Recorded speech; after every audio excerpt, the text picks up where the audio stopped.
Bonjour et bienvenue sur la chaîne Citoyen Lucide. Nous sommes aujourd'hui mardi le 7 février 2023. Donc, j'imagine que vous êtes dû pour prendre votre dose de mauvaises nouvelles. Donc, nous démarrons notre revue de l'actualité maintenant. Un article du Journal de Montréal. Alors, Montréal, la Caisse de dépôt et de placement acquiert 50% de l'autoroute 25. Alors, je ne sais pas si vous saviez, mais l'autoroute 25, à la base, il y a un bon parti de tronçon qui était comme une espèce de partenaire public-privé, si on peut dire. Et là, c'est ça. Fait que la Caisse de dépôt et de placement qui, ces derniers temps, en tout cas, que ce qu'on a appris, parce qu'on ne sait pas tout, là, qui multiplie les mauvais investissements. Alors, bon, fait que, regardez, là, on a d'un côté, tu sais, le système de l'antisanté qui va super mal, puis là, tu sais, on a le gouvernement qui dit, ouais, on va peut-être commencer à laisser un petit peu de place au privé, là, parce que ça pourrait peut-être, en tout cas, nous, on espère améliorer les affaires pas mal, mettons. Mais là, c'est parce que ça avait déjà quand même commencé avec l'histoire du tronçon de l'autoroute 25 qui appartenait à une compagnie privée. Donc là, écoutez, juste pour vous dire, j'avais lu l'article en diagonale, puis j'ai pas super porté attention.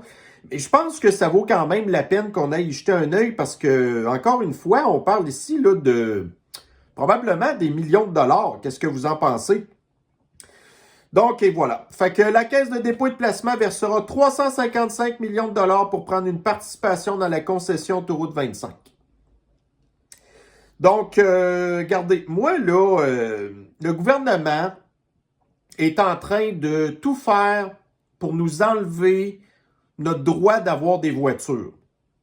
Donc, théoriquement, ça veut dire que, bon, là, vous le savez, l'autoroute 25, la façon que ça marche, c'est quand vous passez dessus, je pense que votre carte est scannée ou votre plaque, peu importe, puis là, à un moment donné, vous recevez un bill où il faut que vous payiez des affaires, OK? Fait que plus que de chars qui passent là-dessus, plus que ça fait de l'argent. Mais là, au fur et à mesure que vous allez nous enlever nos véhicules, ben, il va y en avoir moins des véhicules qui vont circuler là-dessus. Fait que là, éventuellement, ça sera plus rentable, encore une fois, d'avoir des infrastructures routières. Fait que là, pour l'instant, la Caisse de dépôt et de placement paye 355 millions de dollars. Là, avec le futur, les gens vont plus avoir d'argent pour s'acheter des chars. Ils vont tout faire pour nous enlever le droit d'en avoir. Fait que là, l'achalandage va diminuer. Fait que là, ce qu'on vient de payer, 355 millions de dollars, ça va perdre de la valeur. Puis là, ben, comme si ça sera plus rentable, il n'y a plus personne qui va vouloir acheter ça. Donc, la Caisse de dépôt et de placement qui devrait normalement investir dans des affaires qui devraient, on s'attendrait à avoir une espèce de retour sur l'investissement, alors que ce qu'on voit récemment, c'est que partout où ce que la Caisse de dépôt de placement investit, tout ça, ça perd des centaines puis des milliards de dollars. Fait que c'est encore un mauvais placement. Puis c'est encore le gouvernement qui nationalise un peu tout. Tout appartient au gouvernement. Puis on sait que tout ce qui appartient au gouvernement fonctionne pas bien. Là, vous avez l'autoroute 25, je ne sais pas pour quelle raison que le gouvernement doit s'en mêler. Est-ce que c'est parce que la compagnie en question a des soucis financiers? Si c'est le cas, ça veut dire donc que le gouvernement va à la rescousse d'une patente qui va pas bien, encore. Puis si ça va pas bien, ça n'ira pas mieux dans le futur. Puis là, si pour l'instant, ça va bien, donc avec comme les choses que je vous disais tantôt qu'on peut prévoir, avec l'afflux du trafic qui devrait logiquement baisser dans le futur, fait que c'est encore une mauvaise décision d'affaires, ça, là. Parce que le gouvernement, parce que la Caisse de dépôt et de placement qui est supposée être indépendante du gouvernement, mais c'est la même maudite affaire. De toute manière, vous le savez, McKinsey donne des conseils à la Caisse de dépôt et de placement comme il en donne au gouvernement. Puis McKinsey donne les mêmes conseils aux deux places. Fait que c'est encore une très mauvaise décision d'affaires. Parce que c'est ce que le gouvernement a fait tout le temps. Alors ici, dans le Journal de Montréal encore, Donc, crise des migrants au Canada, des billets d'autobus gratuits vers le chemin Roxham. Fait que ce qu'on a appris, c'est que vous savez que la frontière sud aux États-Unis est ouverte. Il y a plus de 6 millions d'immigrants illégaux qui ont traversé la frontière. Là, les États ne savent plus quoi faire avec. Vous avez les États républicains, comme par exemple le Texas et aussi la Floride, qui ont pris ces migrants-là, puis qui en ont envoyé une partie, par exemple, dans des villes comme New York. New York ne sait plus quoi faire avec les migrants. Donc là, pour l'instant, ils les avaient casés dans des hôtels. Mais là, les hôtels, ben là, ils commencent à sortir les migrants illégaux qui étaient tout seuls pour mettre genre des familles de migrants illégaux à la place. Puis là, ils sont en train de rouvrir des espèces de camps de concentration. Mais là, c'est encore pas assez. Fait qu'ils prennent des migrants, ils les envoient dans des autobus. La ville de New York paye pour ça. Donc, le payeur de taxes de la ville de New York paye pour ça. Ils remplissent des autobus, puis ils les envoient au chemin Roxham pour qu'après ça, ils traversent chez nous. Puis la majorité de ces gens-là restent chez nous. Puis pourquoi que Legault n'est pas nécessairement pressé de fermer le chemin Roxham, c'est que lui s'attend à ce qu'éventuellement, Justine nous dédommage pour ces frais-là. Puis on parle de possiblement des milliards de dollars. Donc ça, c'est encore, c'est du trafic humain. On utilise des humains pour avoir de l'argent en retour. Comment est-ce que vous appelez ça autrement? Puis nous, pour remercier la ville de New York de nous mettre dans une situation comme ça, ben vous avez le Forban pirate de Fitzgibbon qui leur vend notre électricité moins cher que le prix du marché. Donc, à rabais. Et c'est nous qui devons par la suite faire de la sobriété énergétique. Fait que nous, on a manqué de courant il y a de ça une couple de jours à cause des froids extrêmes. Quand que notre système va être connecté sur la ville de New York, que l'île est à peu près grosse comme l'île d'Orléans, mais que vous avez 4 millions d'habitants sur cette île-là, puis la banlieue de New York, c'est 8 millions d'habitants, c'est-à-dire que sur un tout petit territoire, vous avez autant d'habitants que la province du Pakistan au complet. Mais eux, ils n'accepteront pas de se faire couper du courant parce que notre système n'est pas correct. Fait que là, je m'égare. Mais voyez-vous qu'est-ce qui se passe là?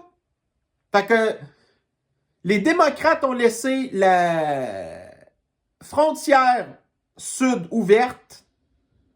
Puis là, ils ne savent plus quoi faire avec les migrants illégaux. Puis ils nous les envoient à nous. Puis Justine ne fait rien. Parce que la frontière, ça relève du gouvernement fédéral. Ce qui intéresse Trudeau, par exemple, c'est « Ah, ben là, quand vous voyagez, mettez-vous des guenilles dans les avions, les passeports de contrôle social absolu, on a tous connu ça. L'identité numérique, ça, OK. Ça, pour Trudeau, cette gestion-là du contrôle de population, il n'y a pas de problème à faire ça. Mais quand ça vient le temps, par exemple, de surveiller nos frontières, puis là, ben, il y a des migrants qui n'aiment pas ça ici, puis qui font le contraire, qui retraversent la frontière vers les États-Unis, tellement que les conditions de vie ici sont mauvaises. Tu sais, quand vous dites qu'il y a des immigrants illégaux qui, pendant un certain temps, se ramassent dans les hôtels de Trudeau, puis là, après ça, éventuellement, ils se retrouvent là, dans les gîtes pour les sans-abri. Puis là, les sans-abri, après ça, n'ont plus de place où aller.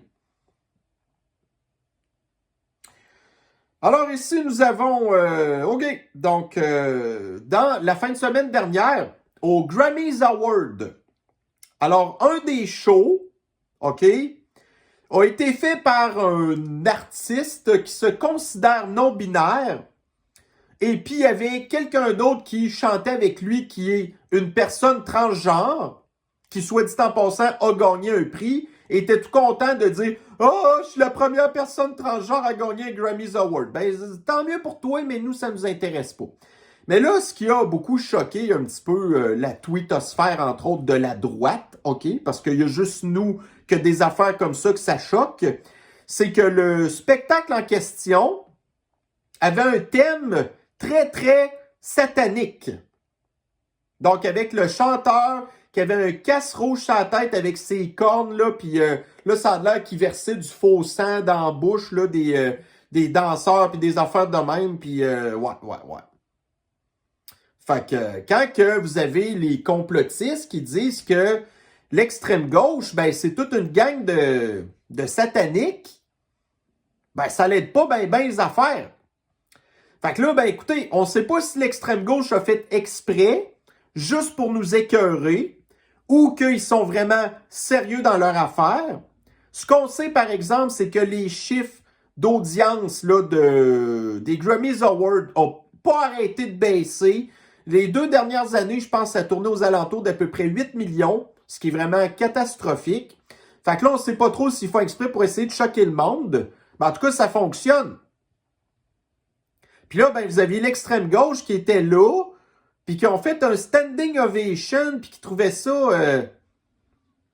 Mais voyez-vous, je pense que j'ai posté justement un article ici du journal... Non, c'est pas là-dedans.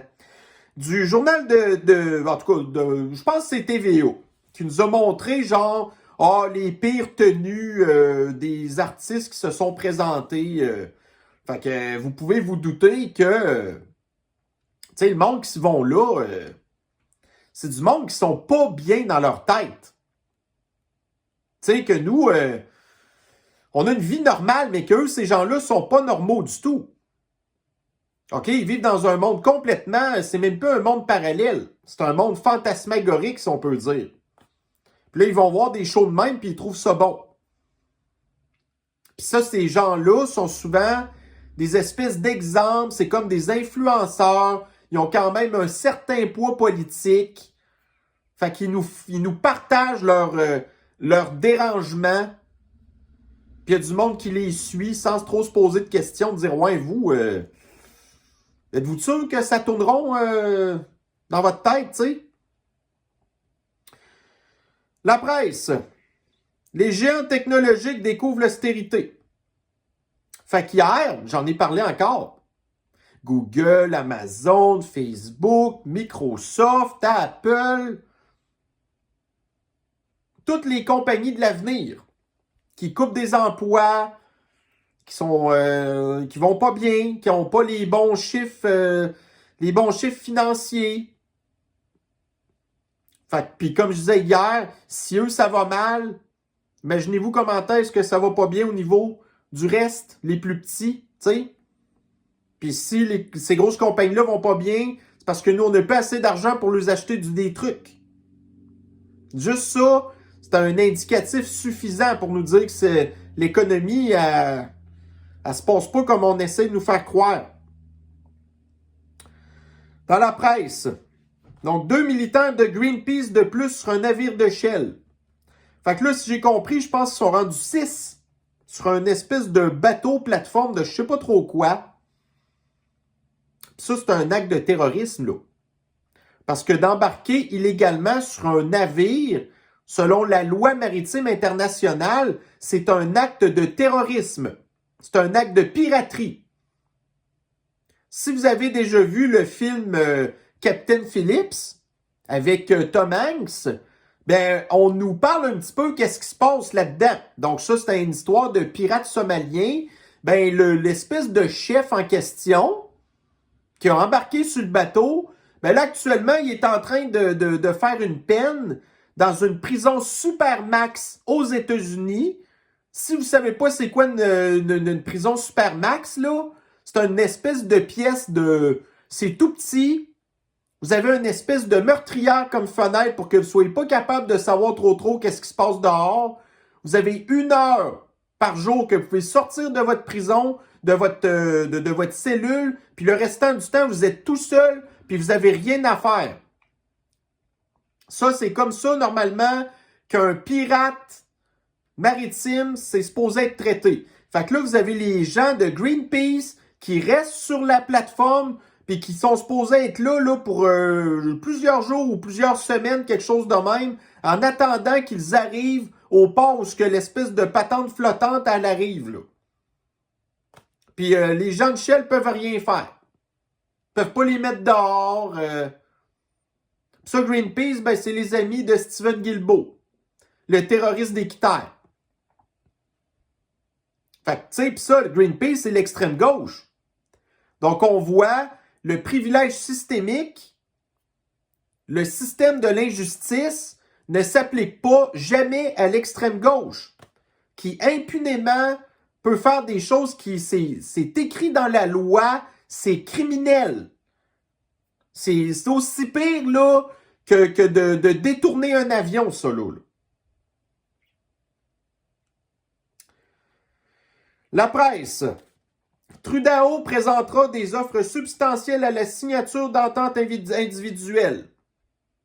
Fait que ce qu'il va demander en échange, c'est les données personnelles, médicales des provinces. Donc, c'est-à-dire vos données, mes données, les données à tout le monde que nous, on n'a jamais donné notre autorisation que ça se ramasse dans les mains de Trudeau.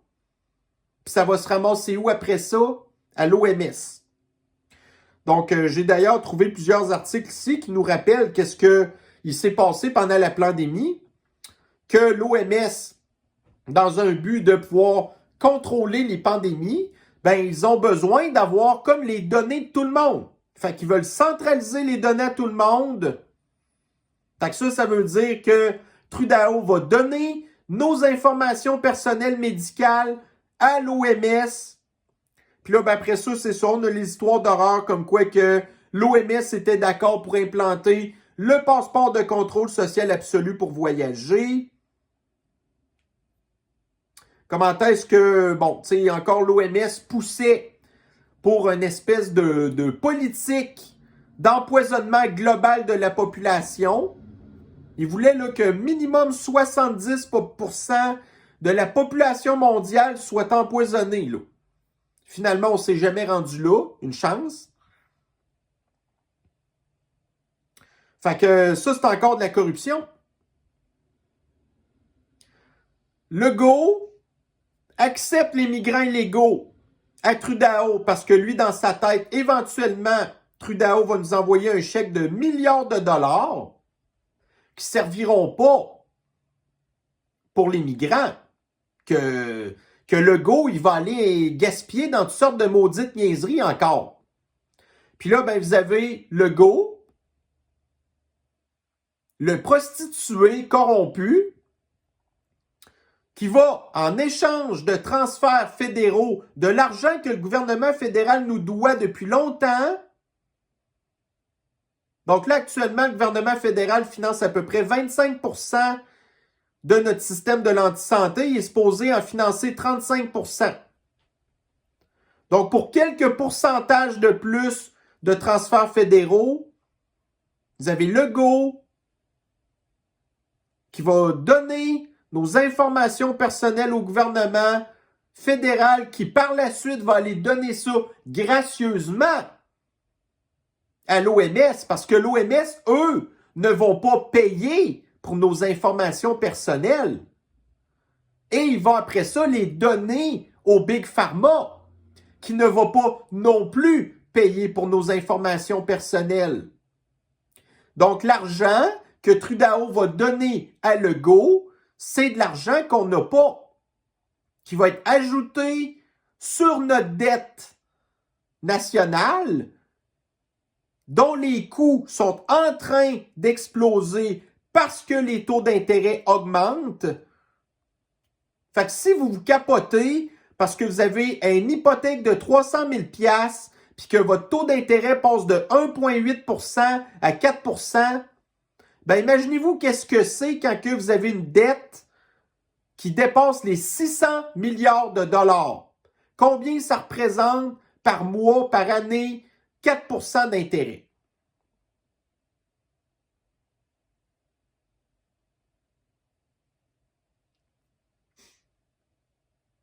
Ça m'enrage. Sérieusement, là, ça m'enrage de...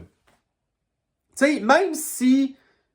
Parce qu'on le sait, en bout de ligne, comme je disais tantôt, Big Pharma, c'est eux qui vont se ramasser avec nos données personnelles sans les avoir payées.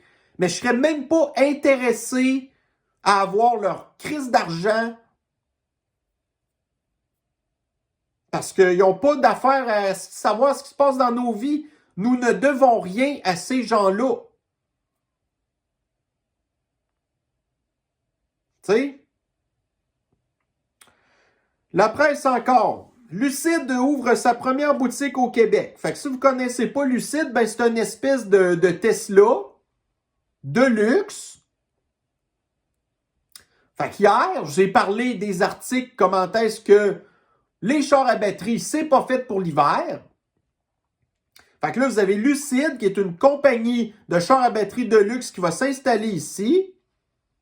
Mais le truc là-dedans, c'est que, regardez, beaucoup de gens qui ont des Tesla sont des personnes riches. Puis les personnes riches, là, ils n'aiment pas ça avoir de la misère dans leur vie. Fait que là, ils pensaient s'être acheté un char à batterie pour flasher puis pour se faciliter la vie. Mais là, ils se sont rendus compte que leur char à batterie, ça leur facilite pas pendant toute la vie.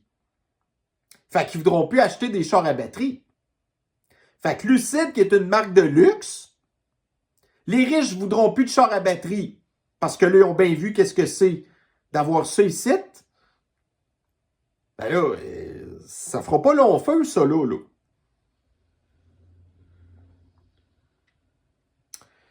Journal de Montréal. Plus du tiers des proprios ayant un taux variable inquiet de devoir vendre. Fait que lui, cet article-là, ça vaut vraiment la peine qu'on aille y jeter un œil plus en détail, en fait, là. Alors, ici, donc, OK.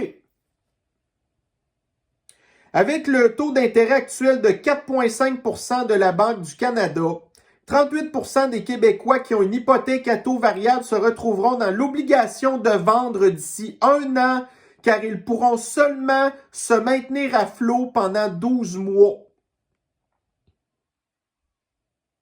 12 mois maximum. Fait que quand que les complotistes disaient 2022, économiquement, ça n'a pas été gros char, parce que c'est là qu'on a vu comment est-ce que l'inflation, tu sais, ça a été en moyenne de 10 à 12 % minimum. Mais là, 2023, ça va nous rattraper à cause des taux d'intérêt. Fait que là, les gens, ben, c'est ça. Donc, ils se maintiennent à flot, là, temporairement. Fait que là, le prix des maisons a super augmenté. Les prêts hypothécaires, ben là, les gens sont ultra endettés. Tout le monde va faire faillite.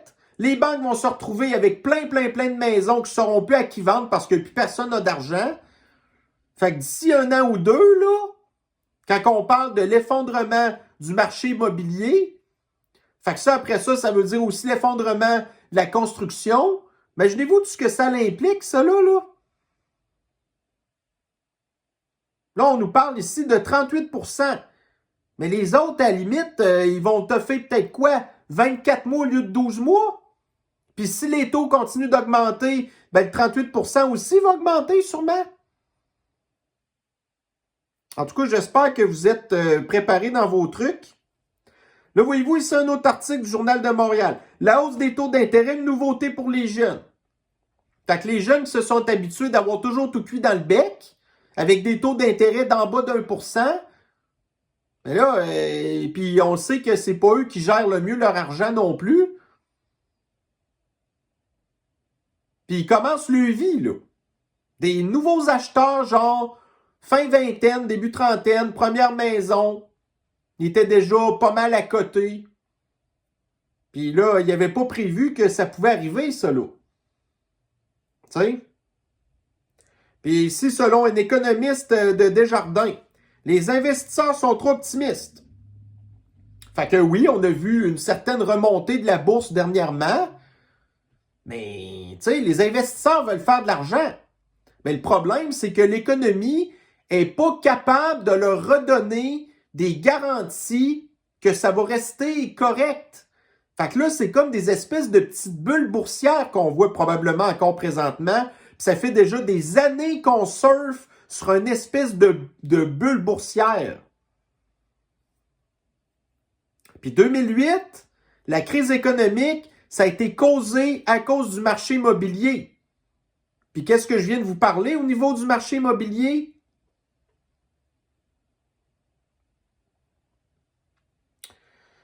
Donc, dans le Daily Mail, ça, c'est une bonne nouvelle, mais ça ne nous touche pas, nous, personnellement. Mais ça nous prouve qu'il y a de très rares cas de bons politiciens encore. Donc, bon, pour ceux qui me suivent depuis longtemps, ça va peut-être vous rappeler quelque chose, mais je vous avais déjà parlé du fait qu'en Floride, tu sais, vous savez, Disney World, là, c'était comme un État dans l'État. Ils pouvaient comme se gérer comme ils voulaient. Puis je pense qu'ils payaient pas de taxes non plus à la Floride. Puis ils faisaient vraiment ce qu'ils voulaient.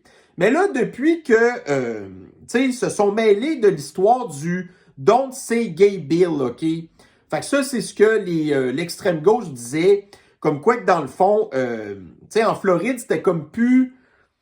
Tu sais, dans le fond, ce que Ron DeSantis voulait, c'est qu'il n'y ait plus de critical race theory qui se parle dans les écoles, puis il voulait plus non plus là, de l'espèce d'endoctrinement de l'extrême gauche pour les patentes de transgenre.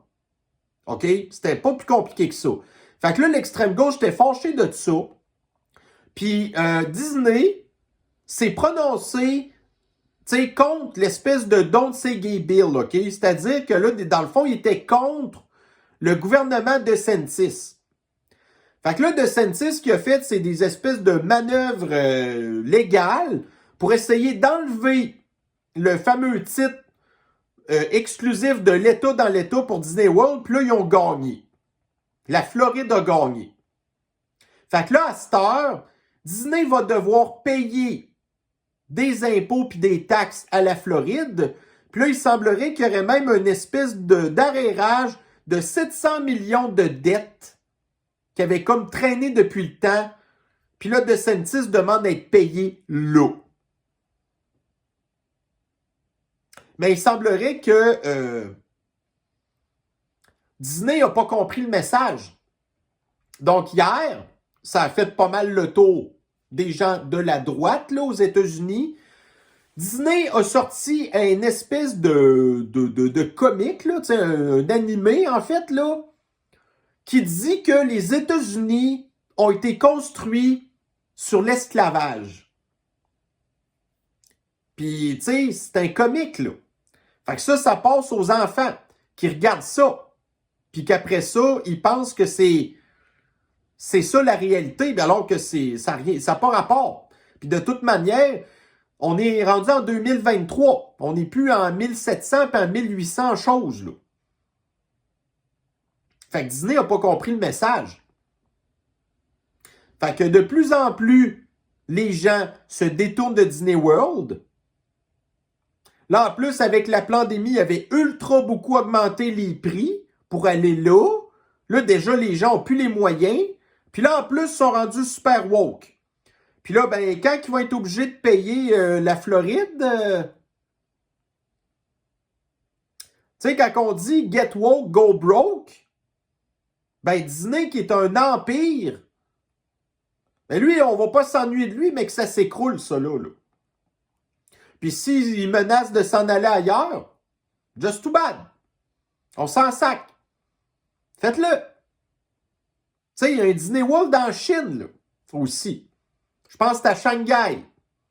Parce que Disney World, je pense que le plus gros, en tout cas au niveau le plus grand actionnaire de Disney, ben c'est la Chine. Comme par hasard. On se surprend-tu de voir que la Chine a investi dans la culture pour créer de la division sociale, puis voir après ça les États-Unis s'entre-déchirer, imploser. Même pas besoin d'envoyer de tanks, puis d'avions de guerre, puis de missiles. T'as juste à t'infiltrer dans la culture, puis regarde ce que ça donne. Mais là, vous avez une espèce de chevalier blanc de Ron DeSantis qui vient de lui sacrer une méchante claque d'en face, là. La presse. Des installations trop vieilles pour la technologie en rapport avec la production d'aluminium sans gaz à effet de serre. Donc ça, c'est un autre patente, voyez-vous. Des investissements de 218 millions de dollars ont été consentis, dont la plus grande partie vient des poches des gouvernements d'Ottawa et de Québec, à la hauteur de 120 millions de dollars. Donc, le gouvernement a payé 50% de la facture pour changer la technologie de fabrication d'aluminium dans nos alumineries ici. Mais là, il y a des experts qui disent que les usines sont comme trop vieilles pour qu'on puisse changer avec la nouvelle technologie qui n'est pas encore prête d'ailleurs et que ça coûterait trop cher pour la remplacer. Fait que ce que ça veut dire, c'est que le gouvernement a payé 120 millions de dollars à Rio Tinto pour développer une nouvelle technologie supposément plus propre, mais qu'on ne peut pas installer ici. Fait que pourquoi que le gouvernement a payé pour ça à ce moment-là? Ben, il faudrait demander à Dominic Barton, l'ami de Justin Trudeau, qui est un ami des mondialistes qui travaillait pour McKinsey et qui conseille le gouvernement en matière d'investissement, c'est McKinsey. Tout revient tout le temps aux mêmes maudites affaires. Fait qu'on a encore perdu 120 millions de dollars. Puis là, ben, le gouvernement va-tu demander d'être remboursé? Ben non. Ben non. Fait qu'on a encore perdu 120 millions. Tu sais, on capote, genre, quand on gaspille 200$ quelque part, là, c'est la fin du monde, imaginez-vous. Le gouvernement, il vient de gaspiller 120 millions, pas grave. OK, c'est quoi le prochain projet, là? C'est où le prochain endroit où on va perdre encore des centaines de millions de dollars? Ça arrive-tu des fois que, tu sais, le seul endroit, en fait, que le gouvernement ramasse de l'argent, c'est tout ce qui nous vole dans nos poches. Il n'y a jamais rien au niveau là, des investissements qu'il fait.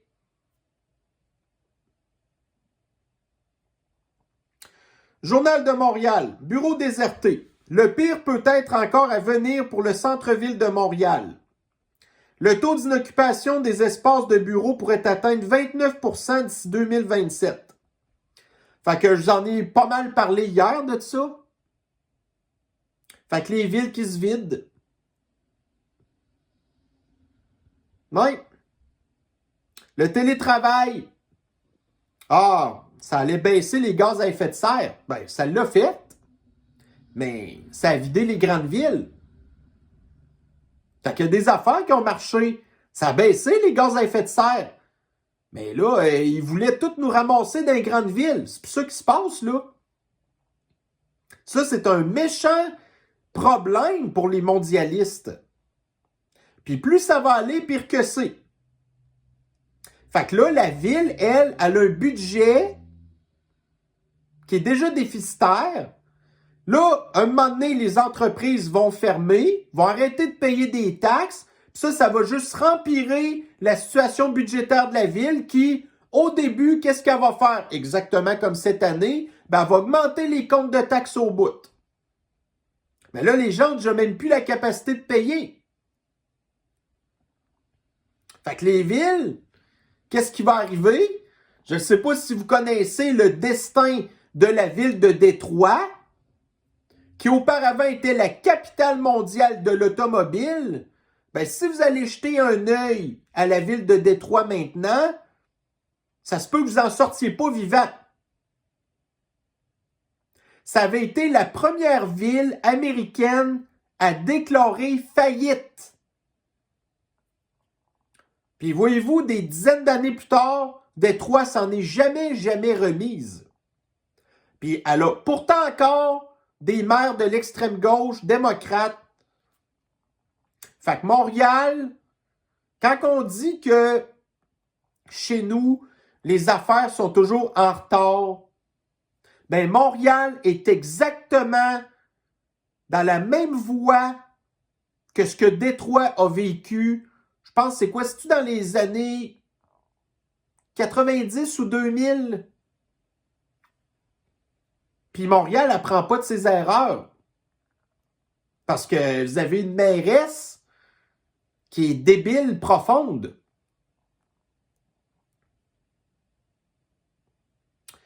La presse. Fait que pendant que tout le monde souffre, ben là, vous avez ici la lieutenant-gouverneur générale, non, excusez, la gouverneure générale du Canada, qui est un poste honorifique qui sert à rien, que la dernière nomination, donc, parce que c'est woke, donc Justine a nommé une personne qui fait partie de la communauté autochtone, puis quand on voit la photo ici, la madame n'a pas trop de l'air autochtone. Fait que là, ben c'est ça, la madame qui sert à rien, on la paye pour vivre une vie de monarque. Elle gagne plus que 300 000 $ par année pour rien faire, sans parler de sa résidence de fonction, son compte de dépenses, carte blanche. Puis là, ben, c'est accordé, bon, en tout cas, pas elle, mais peu importe, une augmentation de salaire de 40 000 $. 40 000 $, ce qui est quasiment pas loin d'être le salaire moyen d'un Pakistanais sur un an. Elle s'est accordé ça, en tout cas, elle a eu ça comme augmentation de salaire. C'est ça le communisme. La population pauvre, puis une espèce de caste d'élite qui vit gros dur avec de l'argent qui nous est volé. Parce que ces gens-là produisent rien. Tu sais, une entreprise, ça produit des profits, ça produit quelque chose. Mais le gouvernement, c'est juste une dépense. Puis le gouvernement communiste, c'est juste une dépense. Fait que, puis elle en est le meilleur exemple. Là. En plus, elle n'a aucun rôle décisionnel. À part d'aller prendre des petites photos par-ci, par-là, puis faire des voyages en première classe, sur notre bras.